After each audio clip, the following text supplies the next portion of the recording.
we're looking at directors and board structure.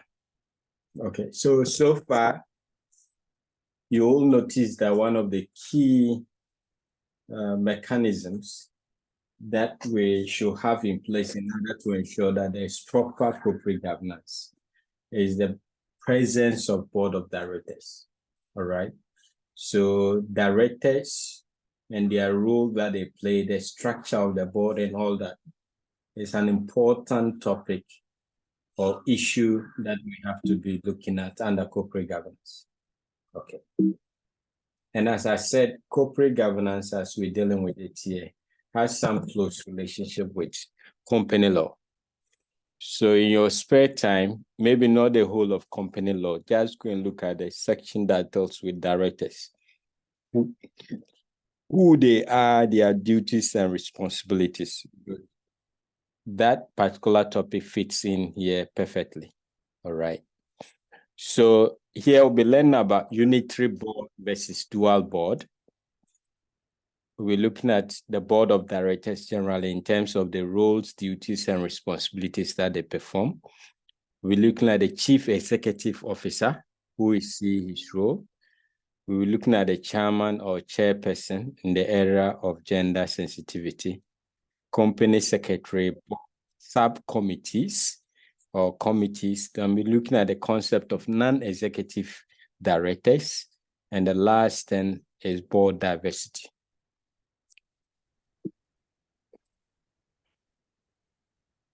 So in terms of board structure, we have two classifications across the globe. So we have what is known as unitary board, and we have what is also known as dual board structure. All right. So some countries practice the unitary board, while some countries practice the dual board structure. So let's look at it. What is it when we saying that where a company is practicing the unity structure of corporate governance? Okay, so the unitary board is a board that is made up of both executive and non-executive directors on a single board. So the executive directors, normally we said company has management, and the board of directors are supposed to supervise the activities of management. Within the management of a company, there are normally some key positions, persons that hold critical positions that automatically becomes like board members of the company. Right now. So some companies have the chief executive officer, what we call the CEO. They should be part of the board. Some have, depending upon the size, they may have what is known as the chief operating officer, COO. I hope you've heard about that as well. They are also likely to be part of the board.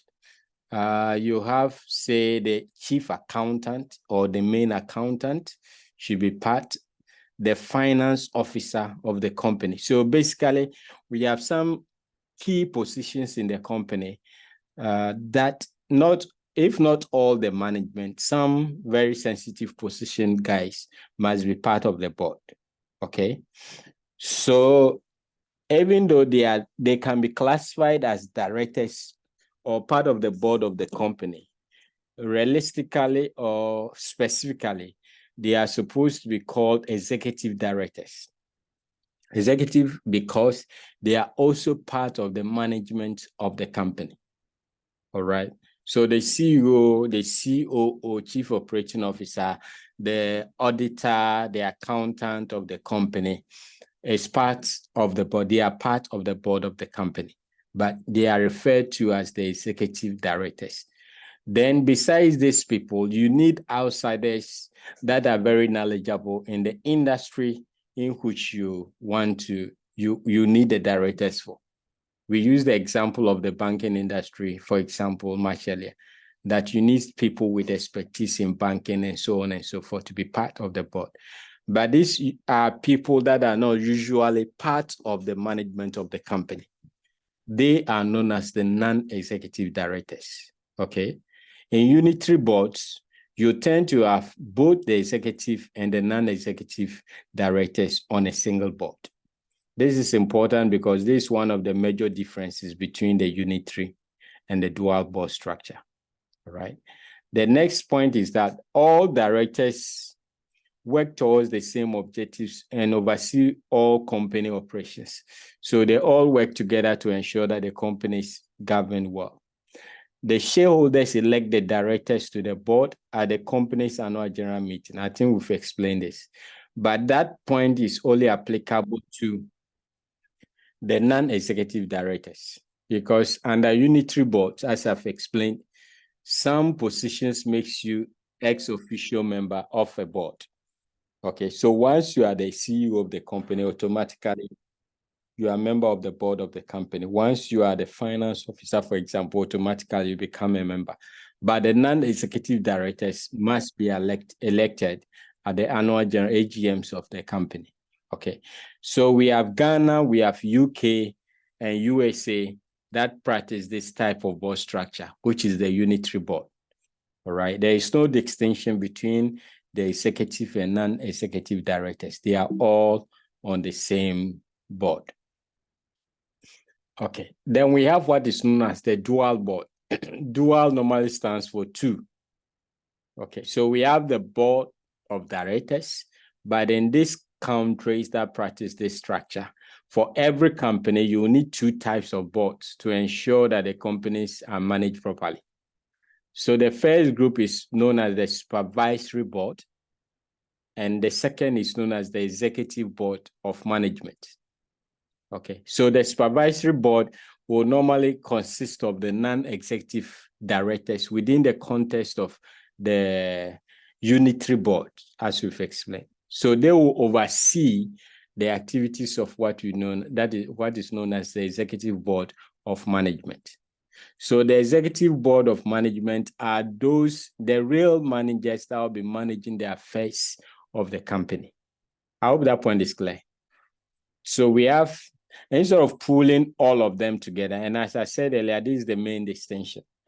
The company will rather have, say, a board consisting of only the non-executive directors, and they have another board for the same company consisting of only the executive board of management. Okay. So here the management board is in charge of day-to-day operations, while the supervisory board decides how the company will be operated. All right. So this is the classic representation or argument of corporate governance. Okay. So the management board, if you want the executive board, they are in charge of the day-to-day, and the supervisory board will then govern how they run or monitor and supervise how they govern the operations. All right. And they decide the long-term direction of the company. They decide that. All right. I hope this is clear. So members of one board cannot be members of another. So there is a clear distinction between management and control. Shareholders appoint the supervisory board members, and the supervisory board appoints the management board members. Okay, so the dual board is really, corporate governance structures are very powerful in those countries. All right, as I said, because the executives in unitary boards, and sometimes even the head of the executive becomes the chairperson of the board. Okay, that is the issue around CEO duality. The person who is supposed to be monitored ends up chairing meetings that are supposed to scrutinize his activities. All right. So dual boards provide a very good illustration of how corporate governance should actually operate. Okay. But unfortunately or fortunately, I don't know how to put it, but Ghana is tilted towards the unitary board system instead of the dual board. All right. But they all have commonalities. They have something common to both structures. Shareholders elect the supervisory board in both forms of board structure. So whether it's unitary or dual, It's up to the shareholders to decide who becomes a member of the board of directors. And here, once again, I want to talk about within the context of Unitary board, we are talking about the non-executive directors, okay? Because these are people that will be coming from outside of organization. Two, both are in charge of making sure legal requirements are followed. So under both structures, the board must ensure that legalities or legal requirements are followed.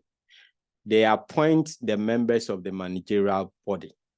So once you have your board in place, they will then ensure that key positions, management positions are filled. Then the managers will then employ the rest of the employees of the organization. All right.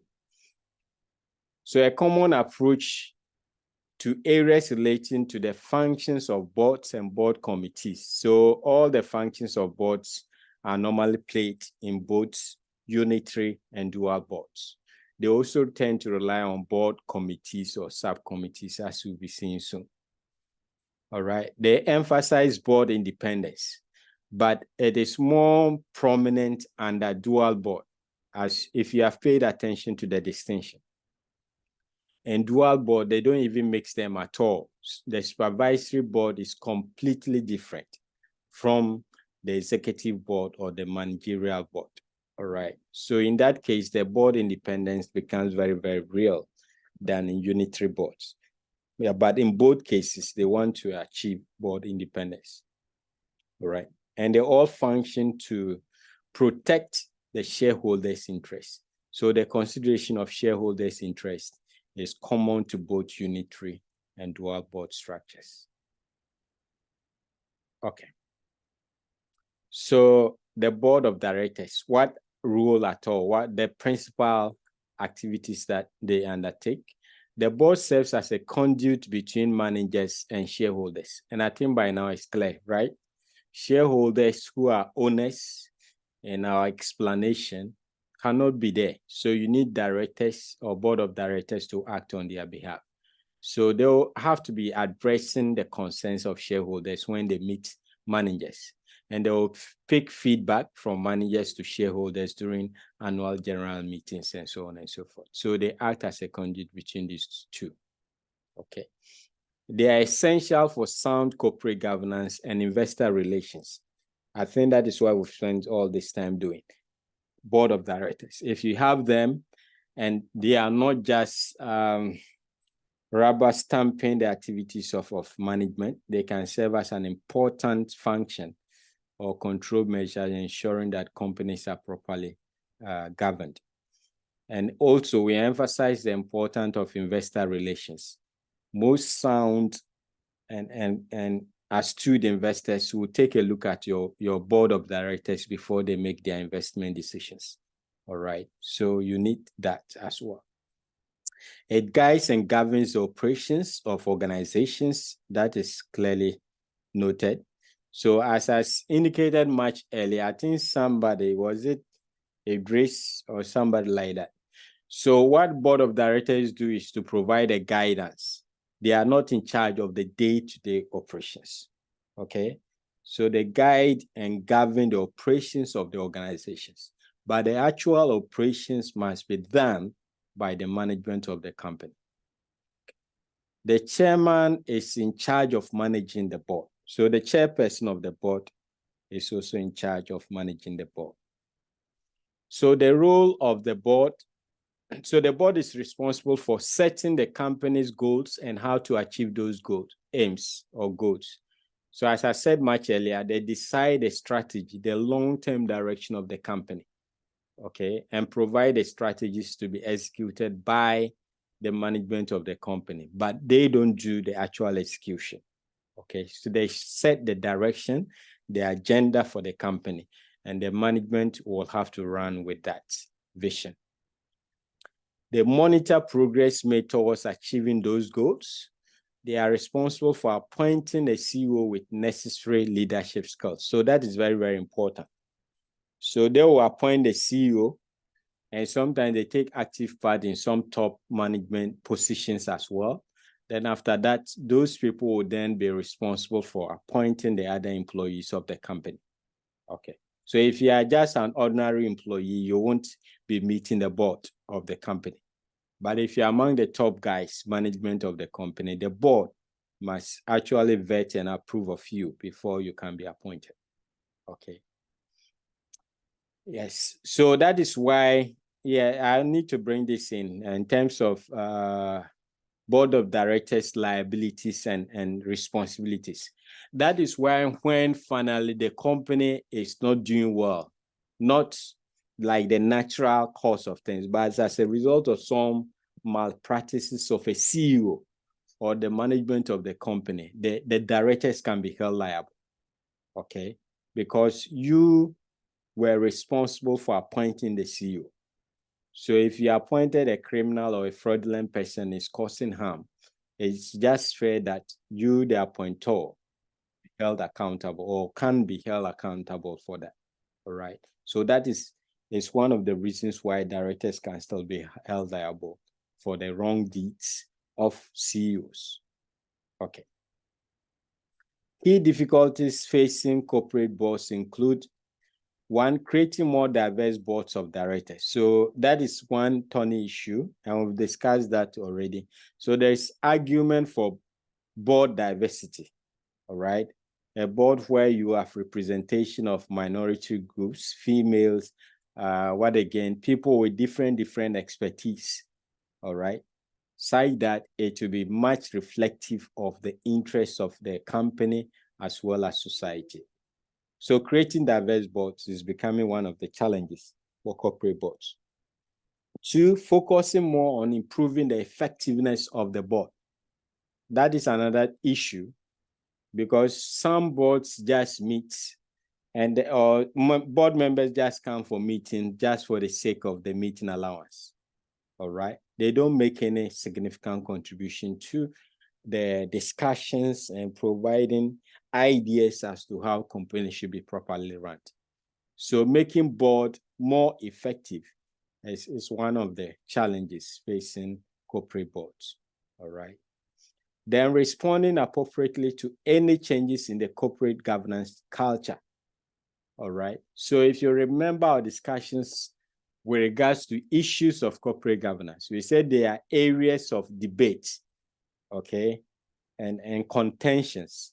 Not all companies are able to switch over to what is most current or most important as far as corporate governance debates and concerns are concerned. So that's the other challenge, all right? If you've always had, say, the CEO to be the board chair, moving away from that is normally very, very difficult. Who even suggested? What if you make such a suggestion and it's not taken on board? Then the CEO gets to know that you don't like him, all right? And he will also start lobbying to find a way to get you out of the board, okay, as much as he can, and so on and so forth.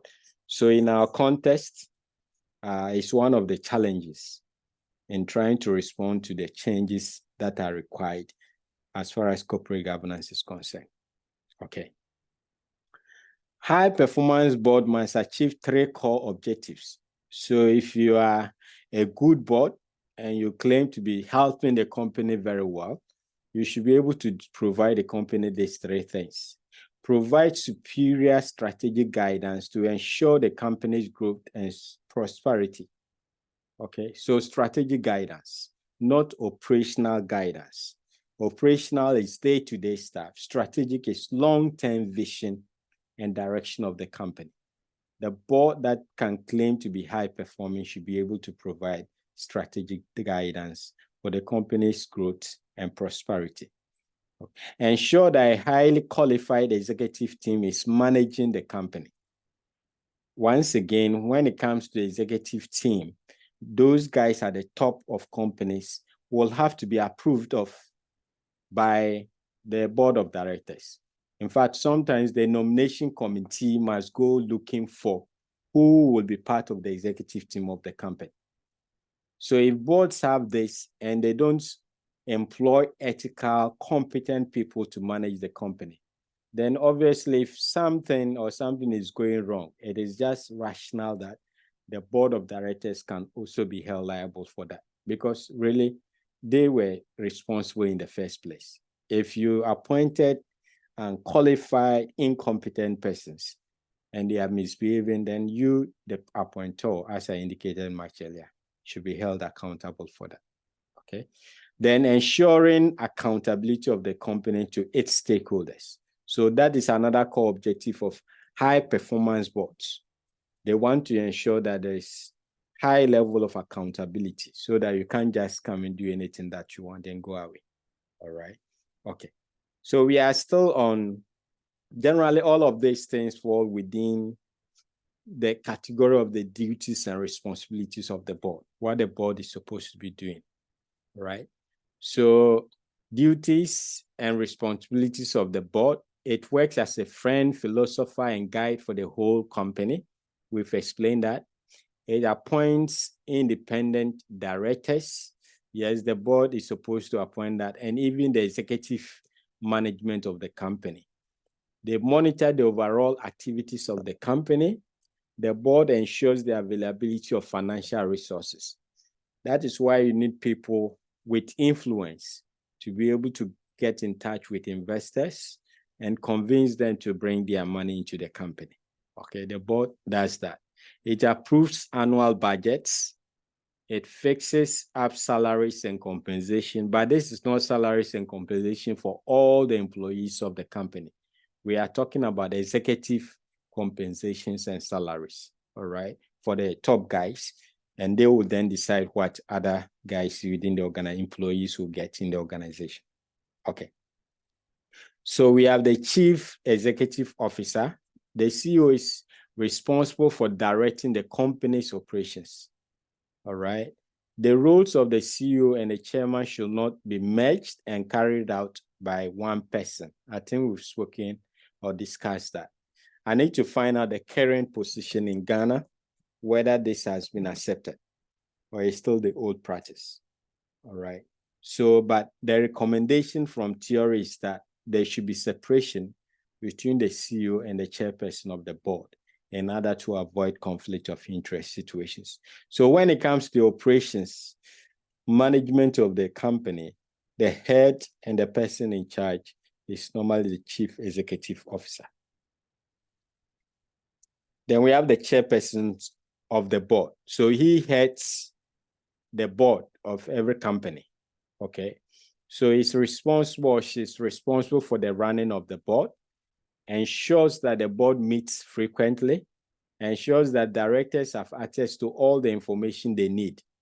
Okay. Hold meetings with the non-executive directors without the executives present. All right. So even with unitary boards, there are instances where the chairperson must hold meetings with the non-executive directors. Because as I said, due to the cases of conflict of interest, you don't always want to have a meeting where the executive directors are present. They can influence your discussions. So there may be meetings where the chairperson will have to discuss issues with only the non-executive directors. This also lends credence to the need for the CEO not to be the chairperson of the board. All right. Because if the CEO is going to chair the board, then it's just like the executives being part of that particular meeting. Okay. Then we have company secretary. Okay. Much earlier, I've explained to you that the company secretary, the roles far exceed what we know of the normal company or the word secretary. All right. Yes, here they also prepare agenda for meetings, they add meetings to take notes, but their duties have more far-reaching legal implications than the normal word secretary that we know of. Okay. So they must act honestly and abstain from conflicts of interest. All right. They are normally considered to be part of the top executives of companies, but they are not supposed to be working in the interests of the other executives, i.e. the CEO and the other managerial executives of the company. In fact, they are more for the board than for the company. But in the hierarchy of the company, it's seen as company secretaries are seen as top management, as part of the top management of companies. Okay, and they have variety of responsibilities. As I said, just the meeting aspects and what the agenda, having a quorum, taking of minutes, those ones are just the basic things that all ordinary secretaries do. But beyond that, they have roles that have very serious legal consequences. And so most of the time, it's either lawyers or law firms or people that have taken professional programs in secretariatship, not company secretariatship, let me put it that way, that normally become company secretaries. Okay. So the dismissal of the company secretary is a decision for the board as a whole and not just the CEO or chairman. So as I said, the company secretary is not the ordinary secretary that you know. Okay, it's part of the top level guys in any company. So it's not somebody or whatever that you can just fire, either as a CEO or as a chairman of the company. Okay, you need a whole board to come into an agreement before a company secretary can be dismissed. Right. They also have the concept of board subcommittees or board committees generally. Okay, one way to ensure that boards of directors function well is for them to operate through committees, just as we have in Parliament. Okay, Parliament, what are they called? Are they called committees? I think so. The politicians among us. Yes. And what are the committees? Yes. Various forms of committees that Parliament have. Maybe the economic committee. Yes. Is it called economic committee? Yes. Finance committee. Finance Yeah. committee. Economic. Yes. You have That's the the economic Interior committee. and Defense. No economic committee. It's You other check. finance. Check. You want to be right. Check. Okay. It's rather the finance committee. We have education. We have education. We have what again? Yes. Defense and Interior. You have energy, mines. Okay. So it's almost like all the ministries or most of the ministries will also have committees, isn't it? Yes. Reflective of that. Okay. And the rationale for having these committees in Parliament is to make sure that they take their time to scrutinize the documents of various agencies very well. Yes. All right. Instead of coming as a whole of Parliament to discuss these things, there will not be efficiency in doing that. Okay. So the same thing applies with boards. Instead of having everything coming to the board and the board meeting and discussing, they will spend too much time and they won't be efficient. So we also have what is known as the board subcommittees or committees that are in charge of the various functions, okay, or various aspects of managing a company well. So depending upon the size of the company, that will normally determine the types of committees. But normally we have core ones that may be prevalent in most companies. All right. Yes. So we have the audit committee. That is very, very important. And from their names, we should be able to take a guess as to the role they will be playing. All right. So we have the audit committee. We have compensation committee. We have nomination committee. We have ethics. For some companies, they have ethics committee. Some have risk management committee. Okay. So these are committees that you will normally find. So these guys, the committees are members of the overall board, right? So to understand it, just picture the way Parliament is run. All right. So they are members of the board of the company, but then the company will subdivide based on the areas of expertise that they have. Okay, so you find yourself in some of these committees in order to ensure that the board functions properly. All right. From the names, you can see that the kind of expertise that you may generally must have in order to be part of a board if the board wants to do serious business. Okay. Yes. If auditing, what expertise should you have to be able to function well at the audit committee? Yes. Accountancy. Exactly. Law. You need accounting background, right? Yes. So you can't, so necessarily they will need, say, a chartered accountant as part of the committee. Okay. Part of auditing, if you want to stretch it, it will include law. Some even have what they call compliance committee. All right, to make sure that the rules and regulations of the industry. So ethics and compliance, that's normally the name of the company. To make sure. But is it different from the disciplinary committee? Oh, disciplinary committee doesn't come. Disciplinary committee will be set up at the company level. You see, the operational level to discipline employees. That is not what we are talking about here. They are not. Disciplinary committee is not part of the board committees. Because of ethics, that's what I'm asking. No. So they may suggest the committee, at the board level may, for example, suggest that the company should have a disciplinary committee. But the disciplinary committee is not part of the board subcommittees. Do you get what I'm saying? Ma'am, are you clear? Agree. Are you clear? Yes. Yes, please. Yes. So for most companies, you have a disciplinary committee to take charge of ethics and all kind of misbehaviors and so on and so forth. But disciplinary committee per se will not be part of subcommittees or boards. All right. As I said, the board as a whole is about strategic issues of the company, not the day-to-day stuff of the company. Okay.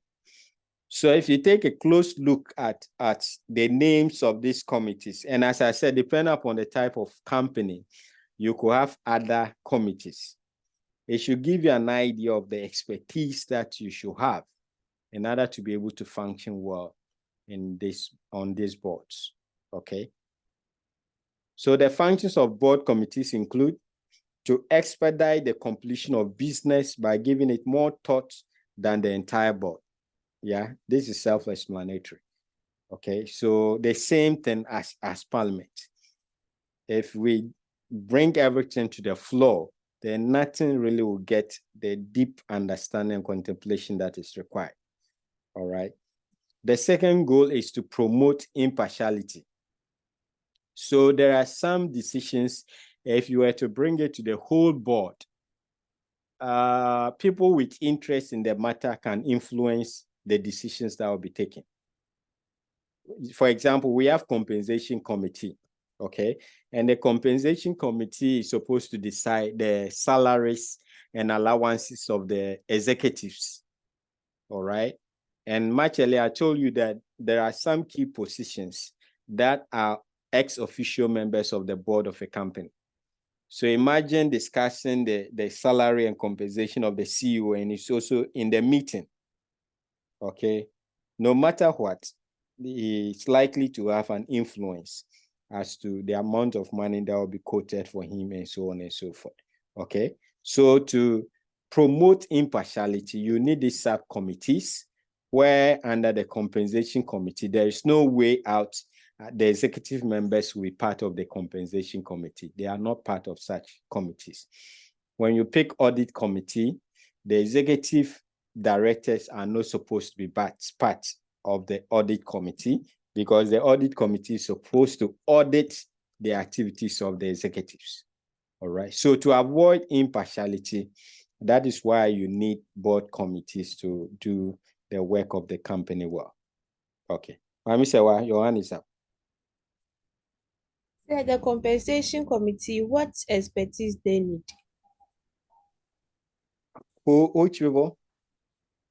The Compensation. Oh, yes. it will be this ones. I don't want to be answering. You should be answering, isn't it? HR. Yes. Okay, HR can come. What about accounts? What do you mean by whatever account? They do job evaluation, so they know the job content and what goes into the calculation and those things. So Exactly. So accounts won't come in. What about accounts? What do you mean by The finance department, let's say the finance department. we said those guys are not even supposed to be part of the committee, right? Oh, okay. Because the compensation we are talking about is really compensation for them. So it's the Okay. determination of compensation for those that are in the day-to-day operations of the company. Oh, okay. Yes. So if they are part of this committee, they are likely to influence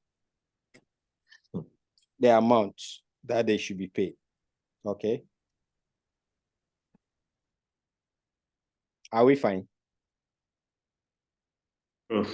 you're okay. Okay.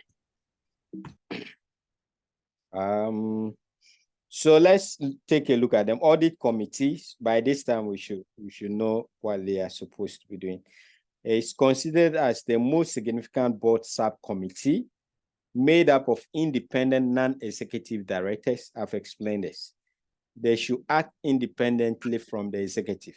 Okay, ensures that the interests of shareholders are properly protected in relation to financial reporting and internal control. That is what the audit committee is supposed to be doing. They have to review the scope and results of audits to ensure that everything is well done, right? The internal auditors are doing their work well, right? So let me clarify this. So for all companies, if you're working with any company, if you paid attention, we have internal auditors, all right, that are supposed to ensure that audit compliance. Beside that, we'll have this audit committee to verify the activities of these internal auditors and the general financial statements of the company. Okay. So if you do all these things and you okay the financial operations of the company, and later it turns out that there were fraudulent activities, why shouldn't the board be held liable? Okay. So the audit committee is there to ensure that proper books of accounts are kept, and not just kept, that proper auditing is done. And the audit committee is meant to check all these things, cross-check all these things to make sure that these things are done. All right. Let's look at the last point. Provides a helpful bridge between both internal and external auditors and the board. All right. So external auditors are not part of the employees of the company. They come to audit what the company's internal auditors have done and what the financial statement generally say. Okay. So if you fail as board committee to put the internal auditors in check and anything was to go bad, it is just rational and reasonable that as a board, you should be held liable for that. Okay.